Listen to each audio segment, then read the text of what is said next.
নমস্কার বন্ধুরা, আবারও চলে এসেছি একটা নতুন রান্নার রেসিপি নিয়ে। আজকে রান্না করব ঘটকচু দিয়ে চিংড়ি মাছের তরকারি। এখানে কচুগুলো সাইজ করে কেটে রেখেছি, একটা বড় পেঁয়াজ কুচি করে রেখেছি, আর নিয়েছি গোটা একটা রসুন খোসা ছাড়িয়ে নিয়েছি, আর নিয়েছি আদা, শুকনো লঙ্কা আর কাঁচা লঙ্কা।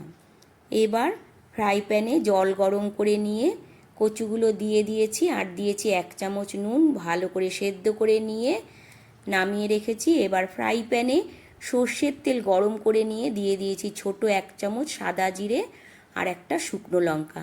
হালকা একটু ভেজে নিচ্ছি শুকনো লঙ্কা আর জিরেটা। ভাজা হয়ে যাওয়ার পর তারপর সেদ্ধ করে রাখা কচুগুলো দিয়ে দিলাম। দিয়ে এবার পরিমাণ মতো দিয়ে দেব নুন আর হলুদ, দিয়ে খুব ভালো করে ভেজে নিচ্ছি। ভালো করে ভেজে নিয়ে তারপর এর মধ্যে দিয়ে দেব রেডি করে রাখা মশলা। এখানে তোমাদের আগেই দেখিয়েছি শুকনো লঙ্কা, কাঁচা লঙ্কা, পেঁয়াজ, রসুন, আদা, আর দিয়ে দিচ্ছি 1 চামচ কাশ্মীরি লঙ্কার গুঁড়ো। কালারের জন্য আমি লঙ্কার গুঁড়োটা এখানে ব্যবহার করলাম। এবার মশলাটা খুব ভালো করে কষিয়ে নেব। মশলা কষাতে কষাতে এদিকে অন্য একটা কড়াইয়ের মধ্যে আমি চিংড়ি মাছগুলো ভেজে নিচ্ছি।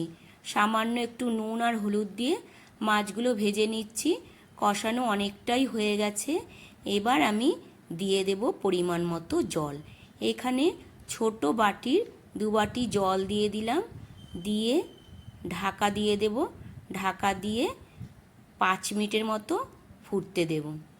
একদম গ্যাসের ফ্লেমটা কমিয়ে দিয়েছি। চিংড়ি মাছটাও ভাজা হয়ে গেছে। এবার নামিয়ে নেব।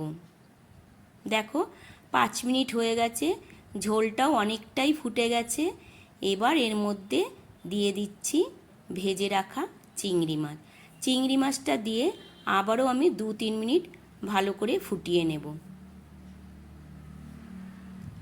2-3 মিনিট হয়ে যাওয়ার পর তারপরে এখানে দিয়ে দেব বেটে রাখা গরম মশলা। একটু গরম মশলাটা আমি বেটেই দিলাম। দেখো ওপর থেকে ভালোভাবে দিয়ে দিলাম গরম মশলাটা। দিয়ে আবারও একটু ফুটিয়ে নিয়ে তাহলেই আজকের রান্না রেডি হয়ে গেল ঘটকচু দিয়ে চিংড়ি মাছের তরকারি। আজকের রান্নাটা কেমন লাগলো বন্ধুরা অবশ্যই কিন্তু জানিও। আর ভালো লাগলে প্রতিদিনের মতো লাইক কমেন্ট করে দিও। আবারও তোমাদের সাথে দেখা হবে অন্য একটা রান্নার ভিডিওতে। ততক্ষণের জন্য তোমরা ভালো থেকো বন্ধুরা। টাটা।